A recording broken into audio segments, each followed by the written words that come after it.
In the night of the 8th/9th, the emperor, seeming to have decided to make peace, the night was spent in preparing the dispatches, and at 8 o'clock in the morning of the 9th they were brought to him to sign, but he had changed his mind.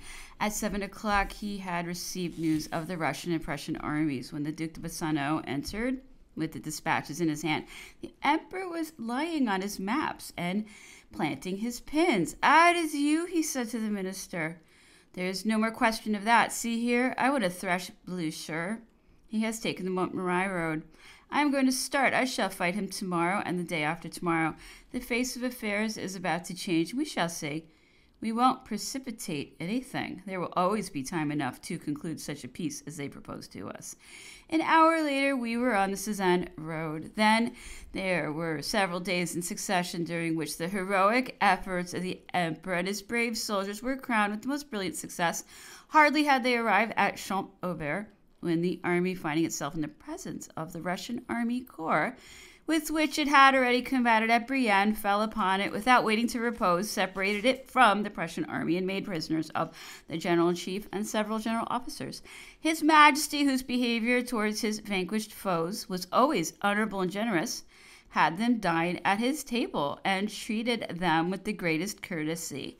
The enemies were again beaten at Ferme de Fresneaux, by Marshals Ney and Mortier, and by the Duc de Ragusa at Vauchamp, where Blucher was again on the point of being made prisoner. At Nancy, the emperor dispersed 150,000 men commanded by Prince Schwarzenberg and dispatched in pursuit of them Marshals Oudinot, Kellerman, MacDonald, and Generals Trailhart and Girard. The eve of the Battle of Memoirs, the emperor went through all the environs of that little city, and his observing eye rested upon an immense extent of marsh, in the midst of which is the village of Batneau, and a little further away the town of Anglure, where flows the Aube. After the rapid excursion he made over the moving ground of these dangerous marshes, he dismounted and sat down upon a bundle of reeds. There, with his back resting against the hut of a night watchman, he unrolled his campaign map. After examining it for some moments, he mounted his horse and set off at a gallop. At this moment, a cloud of teal and snipe flying in front of his Majesty, he cried with a laugh, go on, my beauties. Give place to other game." To all who surrounded him, his Majesty said, "This time we've got them." The emperor was galloping toward Anglure to see whether the rising ground of Baudemont, which is near that town, were occupied by the artillery, when the noise of a cannon on the Marie side obliged him to retrace his steps. He turned therefore towards Marie, saying to the officers who followed him, "Gallop, gentlemen, our enemies are in a hurry. It won't do to keep them waiting." Half an hour later he was on the field of battle. The flames of the conflagration of Marie drove back enormous clouds of smoke upon the Russian and Prussian columns, and disguised in part the maneuvers of the French army. At that moment, everything announced the success of the plan the emperor had conceived that morning in the marshes of Bagneux. All was going well. His Majesty saw the Allies defeated and France saved, while at Anglure everything was in desolation. The population of several villages were dreading to see the enemy approach, with not a piece of cannon there to cut off their retreat, not a soldier to prevent them from crossing the river. The position of the Allies was so critical that the whole French army believed them to be lost. They plunged with all their artillery into the marshes, and, riddled with grape shot from our cannons, they should have stayed there. All of a sudden they were seen to make another effort, range themselves in order of battle, and prepare to cross the Aube. The emperor, who could pursue them no longer without exposing his army, also to the danger of sinking in the marshes, arrested the impetuosity of his soldiers, believing that the hill of Baudemont was covered with artillery, which would crush the enemy. Not hearing a single discharge from that quarter, he went with all speed to Cézanne to hasten the troops forward. But those whom he expected to find there had been sent on to fair Champenoise. During this interval, a property owner at Anglure named Ausseur had mounted a horse and galloped to Cézanne to warn the marshal who was there that the enemy pursued by the emperor was about to cross the Aube. On arriving near the Duke, and seeing that the army corps he commanded was not taking the road to Anglure, he made haste to speak. But as he seemed to have received no orders from the emperor, he was not listened to. He was treated as a spy, and it was only with difficulty that this brave man avoided being shot. While this scene was taking place, His Majesty, already at Cézanne, being surrounded by several of the villagers, asked for someone to guide him to Fair Champenoise. A bailiff presented himself. The emperor set off at once, escorted by some superior officers who had accompanied him to Cézanne. He said to his guide, "Go in front of me, sir, and take the shortest road." On arriving within a short distance of the battlefield of Fair Champenoise, His Majesty saw that each detonation of artillery made the poor bailiff lower his head. "You are afraid, sir?" said the emperor. "No, sire." "In that case, why do you lower your head like that?" "Because I am not accustomed, like your Majesty, to hear all this uproar." "We have to get used to everything. Don't be afraid. Keep straight on." But the guide, more dead than alive, drew in his horse and trembled in every limb. "Come, come, I see you are really afraid. Get behind me." He obeyed, turned rein, and galloped back to Cézanne, promising himself never again to act as the emperor's guide on a similar occasion. At the Battle of Marie, the emperor threw a little bridge across a river which flows near the town under the enemy's fire. This bridge was constructed in an hour with ladders fastened together and supported by pieces of wood, but this was not sufficient to make it practicable. It was necessary to lay planks across it, and none were to be found, for the persons who might have procured some dared not approach the shot-riddled ground the emperor was occupying at that moment. Impatient and even angry at not being able to board over the bridge, His Majesty had the shutters of several large houses near the river taken down and then laid and nailed fast under his own eyes. While this work was going on, an extreme thirst tormented him, and he was going to dip up water in his hand to quench it, when a young girl who had despised danger in order to approach the emperor ran to a neighboring house and brought him a glass of wine and water, which he drank with avidity. Astonished to see this young girl in so dangerous a place, the emperor smilingly said to her, "You would make a brave soldier, mademoiselle. Will you take the epaulettes? You shall be one of my aides de camp." The young girl blushed courtesy to the emperor and was about to go away when he held out his hand, which she kissed. "Come to Paris after this," added His Majesty, "and remind me of the service you have rendered me today. You will be contented with my gratitude." The young person thanked the emperor and withdrew, very proud of the words he had addressed to her.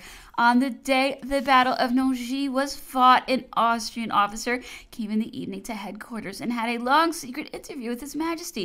48 hours later, after the Battle of Marie, a new envoy from Prince Schwarzenberg appeared with a response from the Emperor of Austria to the confidential letter which His Majesty had written to his father-in-law 2 days before. We had quitted Marie, which was on fire, and in the little hamlet of Chartres, where the headquarters were established. No shelter was found for His Majesty but in the shop of a wheelwright. It was there the emperor spent the night, either waking or lying in his clothes on the bed without sleeping. There also he received the Austrian envoy, Prince Liechtenstein. The prince remained a long time in private with His Majesty. Nothing transpired of their conversation, but no one doubted that it was concerning peace.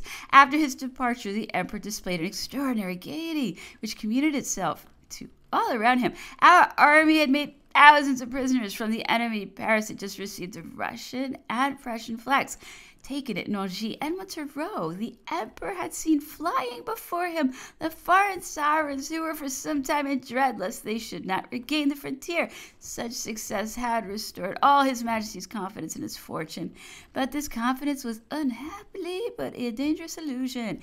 Prince Liechtenstein had barely left headquarters when I saw Monsieur de Saint-Aignan arrive, the brother-in-law of the Duc de Vicenza, an equerry of the emperor. Monsieur de Saint-Aignan, I think, was coming to his brother-in-law, who was at the Congress of Châtillon, or rather who had been there, for the session of this Congress had been suspended for some days.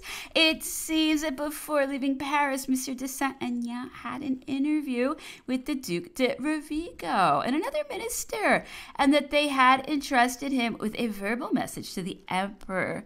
The mission was difficult and delicate. He was anxious to have these gentlemen put into writing the representations they charged him to convey to His Majesty, but they had refused, and as loyal servitor, Monsieur de Saint-Aignan had devoted himself to his duty and was ready to say the whole truth, no matter what danger there might be in doing so. At the moment when he arrived at the shop of the Chartres wheelwright, The emperor, as has just been seen, was giving full rein to his most brilliant hopes. This was an unlucky circumstance for Monsieur de Saint-Aignan, who was not the bearer of agreeable tidings. He came, as was afterwards learned, to announce to his majesty that he could not rely on the temper of the capital, that people there were complaining of the duration of the war, and that they would like the emperor to seize the first occasion to make peace. It has even been said that the word disaffection had issued during the secret conference from the sincere and truthful mouth of Monsieur de Saint-Aignan. I do not know whether that is true, for the door was shut closed, and Monsieur de Saint-Aignan spoke in a low tone. It is certain, however, that his reports and his frankness excited to the utmost pitch the anger of his majesty, who, in dismissing him with a harshness which he certainly had not deserved, raised his voice high enough to be heard by the gods. Monsieur de Saint-Aignan, having withdrawn, his majesty summoned me to my duties, and I found him still pale and disturbed by anger. Some hours after this scene, the emperor, having demanded his horse, Monsieur de Saint-Aignan, who had resumed his duties as equerry, came up to hold his majesty's stirrup. But as soon as the emperor perceived him, he frowned, motioned him away, and shouted, "Miss Grigny," in a loud voice.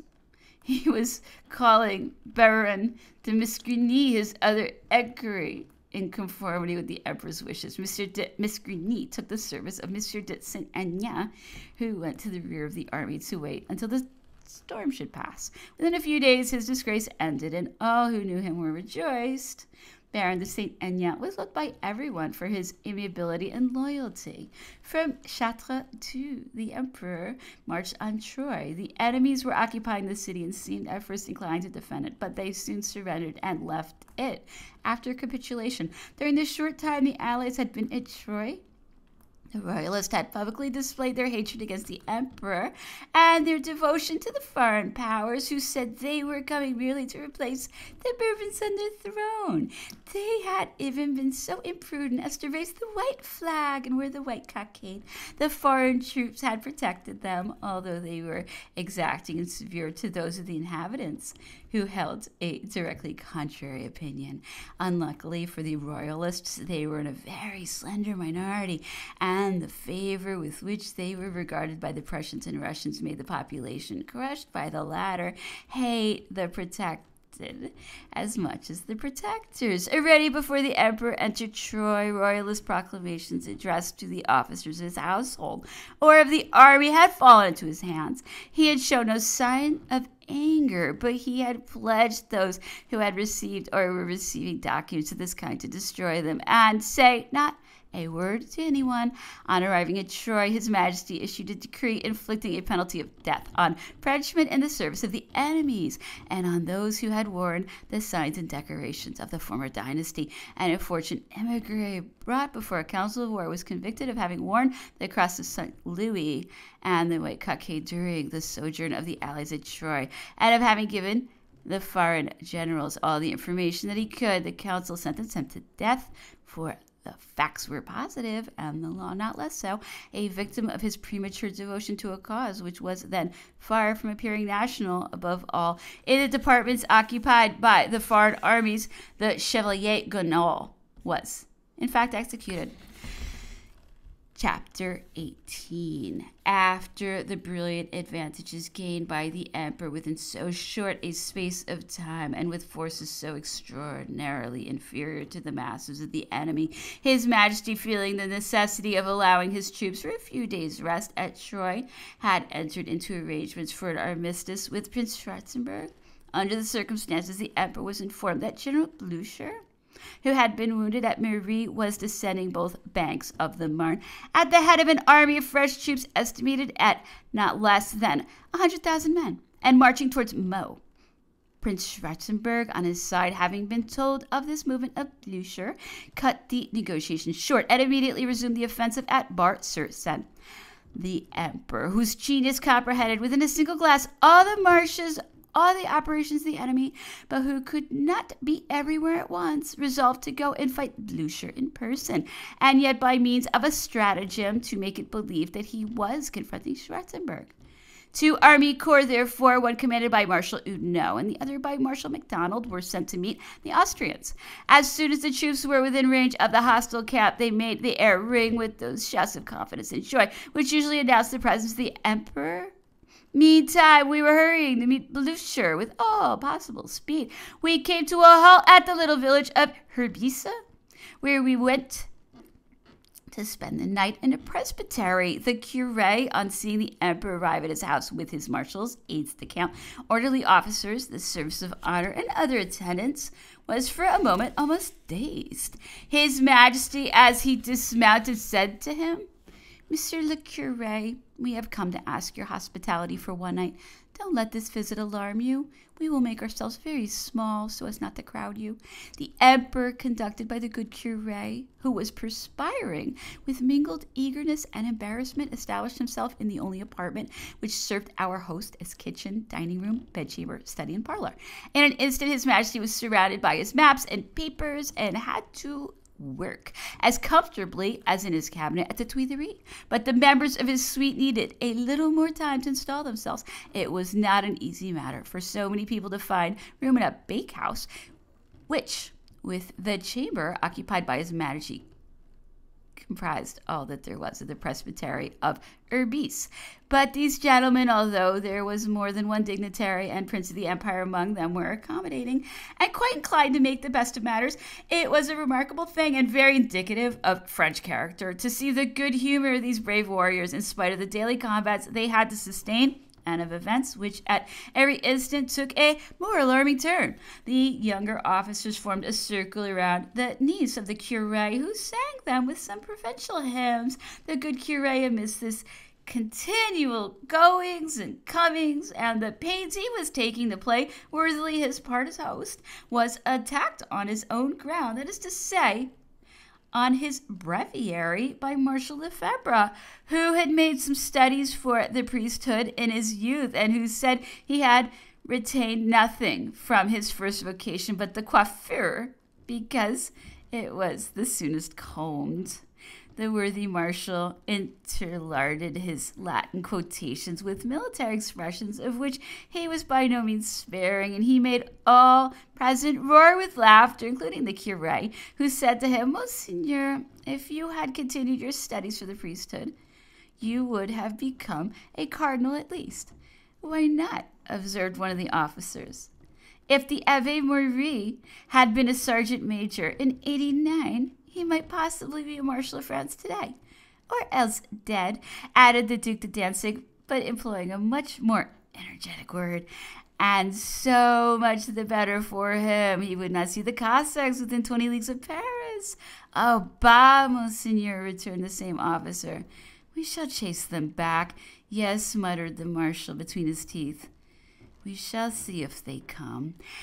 At this moment arrived the canteen mule, long and patiently expected. There was no table, but one was made by laying a door across some casks.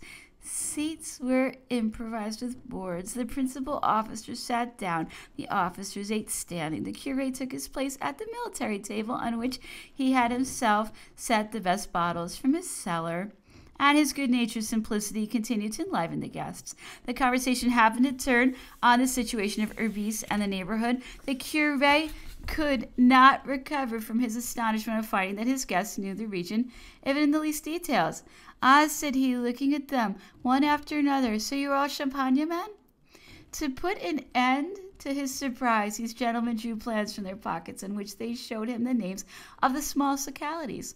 But then his amazement merely changed its object. He had never imagined that military science required such exact studies. What labors, he repeated, what exertions! And all that to fire cannonballs! The supper ended. The next thing was how to sleep, and a shelter and some straw was found in neighboring barns. Nobody remained outside and near the door of the chamber occupied by the emperor, but the officers on duty, Rustem and me. Each had his bundle of hay for a bed.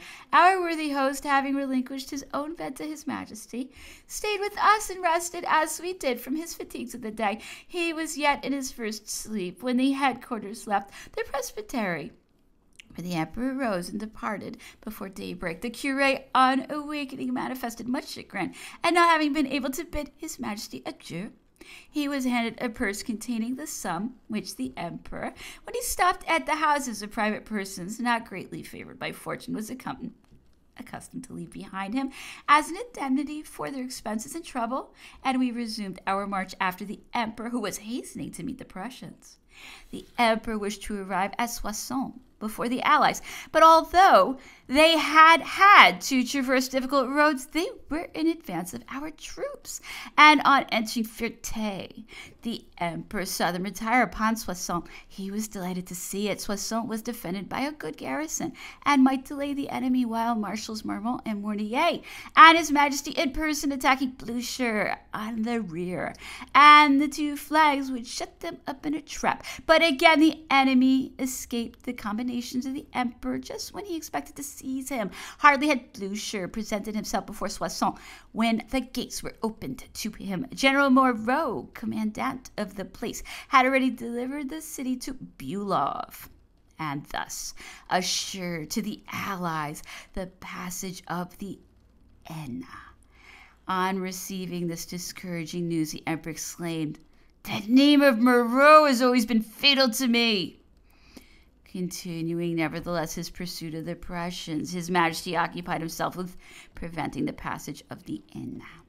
March 5, he sent General Nansouty forward, who, with his cavalry, tore up the bridge, repulsed the enemy, and made a Russian colonel prisoner. After passing the night at Berry-Albach, the emperor was marching on Laon when someone informed him that the enemy was coming to meet us. It was not the Prussians, but a Russian army corps, commanded by Second. On advancing, we found the Russians established on the heights of Crayon and covering the Laon road. Their position seemed unassailable. Nevertheless, our vanguard, led by Marshal Ney, rushed forward and succeeded in occupying Crayon. It was enough for that day, and the night was spent on both sides in preparing for the morrow's battle. The emperor passed the night in the village of Corbigny, but without going to bed. Inhabitants from the neighboring villages were arriving every hour with information concerning the position of the enemy and the lay of the ground. His Majesty interrogated them himself, praised or even rewarded them for their zeal, and availed himself at their services and their knowledge. Thus, for example, having recognized in the mayor of a commune in the environs of Crayon one of his former comrades in the regiment of La Fère, he made him one of his aides-de-camp and utilized him as a guide over this ground, which no one knew better than he. Monsieur de Bussy, which was the name of this officer, had left France during the Terror, and since his return had never resumed service, but lived in retirement on his estates. The emperor met still another of his former companions in arms of the La Fère regiment that night. This was an Alsatian named Wolfe, who had been an artillery sergeant with the emperor and Monsieur de Bussy as his superiors. He came from Strasbourg and testified to the good disposition of the inhabitants in all the departments he had passed through. The shock given to the Allied armies by the first attacks of the emperor had been felt as far as the frontiers, and on all the roads the peasants had risen in arms, cut off the retreat, and killed a great many of the enemy. Partisan corps had been formed in the Vosges, led by officers of tried courage and accustomed to this style of warfare. The garrison of the cities and strongholds of the east were full of courage and determination, and it would not be by their goodwill if France did not become, according to the wish expressed by the emperor, the grave of the foreign armies. The brave Wolfe, after having given this information to His Majesty, repeated it in the presence of many other persons, of whom I was one. He only stayed a few hours to rest himself and then departed. But the emperor did not dismiss him until he had decorated him with the Cross of Honor in recompense of his devotion. The battle of Crayon began, or rather began again, at daybreak on the 7th.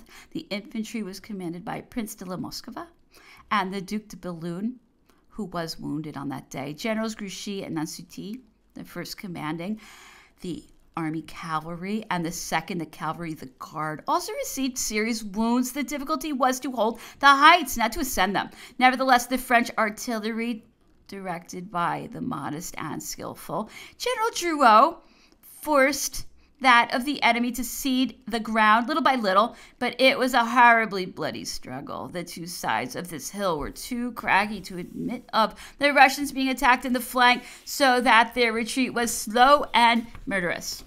They recoiled nevertheless and abandoned the field of battle. 2 our troops pursued as far as the Angel Guardian Tavern. They wheeled and kept up the fight for some hours longer in that locality.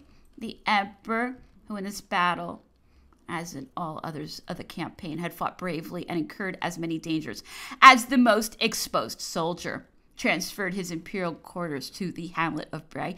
Hardly had he entered the chamber which served as his cabinet when he called me, took his boots off while leaning on my shoulder, but without saying a word, threw his sword and hat on the table and stretched himself on his bed with a profound sigh, or rather with one of those exclamations of which one cannot say whether they are caused by discouragement or merely by fatigue.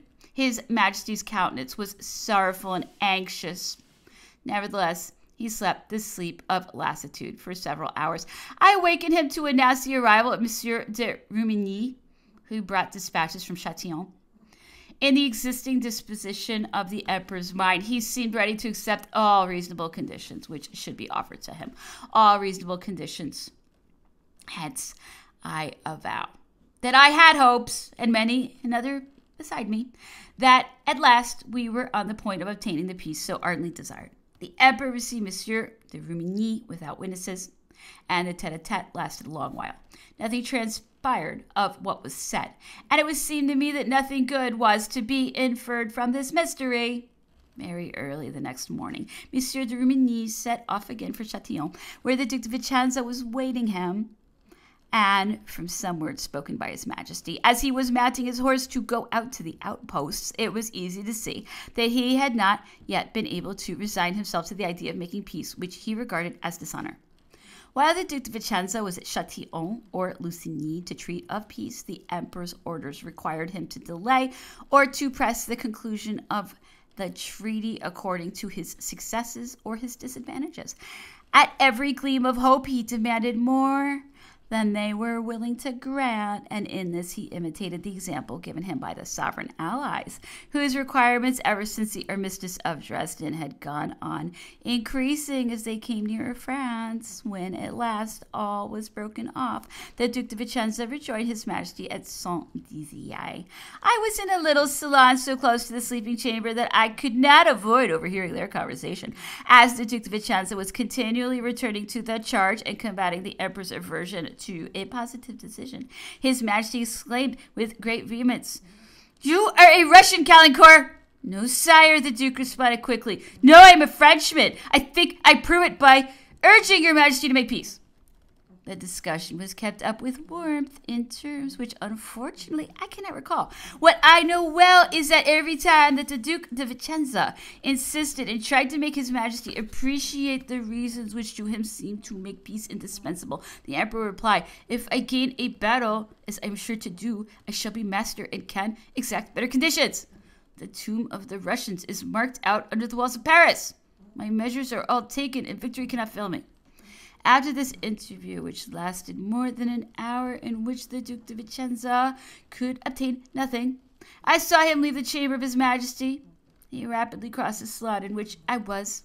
Nevertheless, I had time enough to notice that his face was extremely animated, and that, yielding to his deep emotion, great tears were falling from his eyes. Doubtless he had been acutely wounded by what the Emperor had said of his fondness for the Russians, however that might be.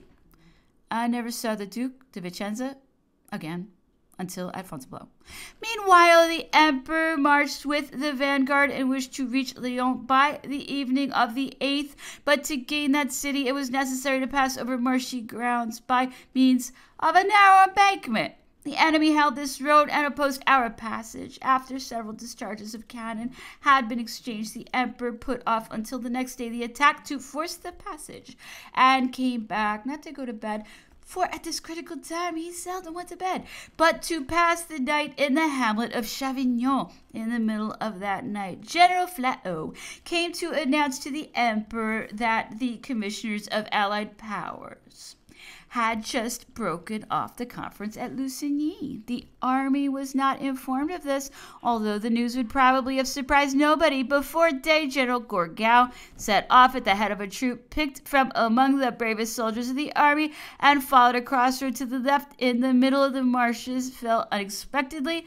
upon the enemy, killed many of them under favor of the darkness, and drew the attention of the Allied generals in his direction, while Marshal Ney, still at the head of the vanguard, took advantage of this audacious maneuver to force the passage of the embankment. The whole army hastened to follow his movement, and in the evening of the 9th it was in sight of Lyon and in battle array before the enemy, who occupied the city and the heights. The army corps of the Duc de Ragusa had arrived by another road and was also in line before the Russian and Prussian army. His Majesty passed the night in expediting his orders and preparing everything for the grand attack, which was to take place at daybreak the next morning. The appointed hour having arrived, I hastily completed the Emperor's short toilet, and he had already put foot in the stirrups when some cavaliers belonging to the army corps of the Duc de Ragusa were seen running up on foot and breathless. His Majesty had them brought before him and demanded in an angry tone the cause of this disorder.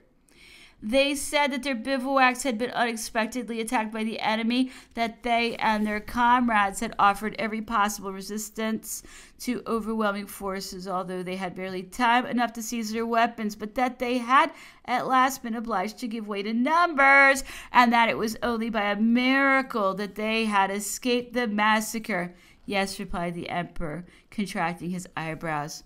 By a miracle of agility, we shall see about that presently. What has become of the Marshal? One of the soldiers said that he had seen the Duc de Ragusa fall dead, another that he had been made prisoner. His Majesty sent his aides de camp and orderly officers to reconnoiter, and the report of the cavaliers turned out to be only too true. The enemy had not waited to be attacked. It had fallen on the army corps of the Duc de Ragusa, surrounded it, and taken part of its artillery. The Marshal, however, had neither been wounded nor taken prisoner. He was on the road to Reims, trying to arrest and bring back the remnant of his army corps. The news of this disaster still further increased the chagrin of His Majesty. However, the enemy was beaten back as far as the gates of Lyon, but the retaking of the city had become impossible after several fruitless attempts, or rather after several feigned attacks, the object of which was to conceal his retreat from the enemy. The Emperor came back to Chavignon, where we passed the night. The next day, the 11th, we quitted this village and fell back on Soissons. His Majesty dismounted at the bishop's house, and at once summoned Marshal Mortier and the principal officers of the place to consider with them the means of putting the city in a state of defense.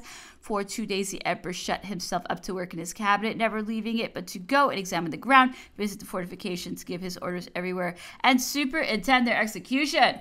Amidst these preparations for defense, His Majesty learned that the city of Reims had been taken by the Prussian general Saint Priest. In spite of the vigorous resistance of General Corbineau, whose fate was unknown, but who was believed to be dead or fallen into the hands of the Russians, His Majesty confided the defense of Soissons to the Marshal Duc de Trevisa and went himself towards Reims by forced marches. We arrived that very evening at the gates of the city. The Russians were not expecting His Majesty there. Our soldiers began the battle without having taken any repose and fought with a determination which the presence and example of the Emperor never failed to inspire. The combat lasted all the evening and was even prolonged far into the night, but General Saint Priest, having been grievously wounded, the resistance of his troops began to weaken, and they abandoned the city about 2 o'clock in the morning.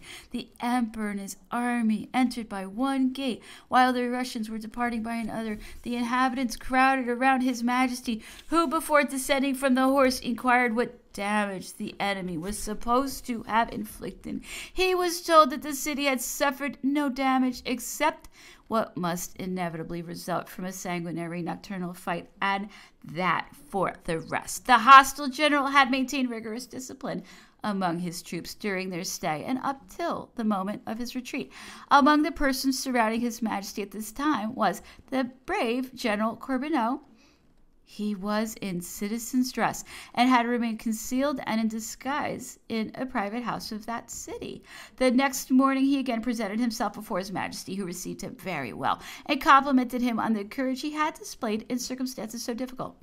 The Duc de Ragusa had rejoined the emperor under the walls of Reims, and his army corps had assisted in the taking of the city. When he made his appearance before the emperor, the latter had broken out into sharp and severe reproaches on the subject of the affair at Laon. But his anger was not of long duration. His Majesty soon resumed with the marshal the friendly tone with which he habitually honored him. They had a long conference together, and the Duc de Ragusa stayed to dinner with the emperor.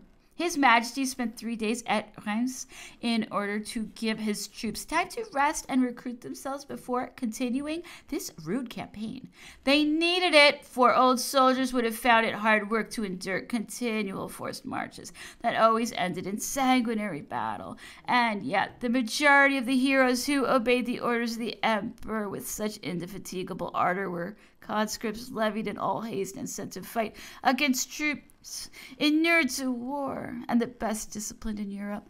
Most of them had not even time to learn how to drill, and took their first lesson in front of the enemy, brave youth which sacrificed itself without a murmur, and to whom the emperor never but once failed to do justice, in a matter which I have previously described, and in which Monsieur Larry played so fine a role. It is perfectly true, in fact, that the terrible campaign of 1814 was for the most part made with new recruits. During the stay of 3 days which we made at Reims, the emperor beheld with a lively joy that he did not try to conceal the arrival of an army corps of 6,000 men, brought to him by the faithful General Janssens. This reinforcement of experienced troops could not have come at a more timely moment, while our soldiers were regaining breath for the renewal of a desperate struggle. His Majesty was applying himself to the most varied tasks with his accustomed ardor. Even amidst the cares and dangers of war, the emperor neglected not a single affair of the empire. Every day he worked for several hours with the Duc de Bassano, received couriers from Paris, dictated his responses, and fatigued his secretaries almost as much as he did his generals and soldiers. As for himself, he remained always indefatigable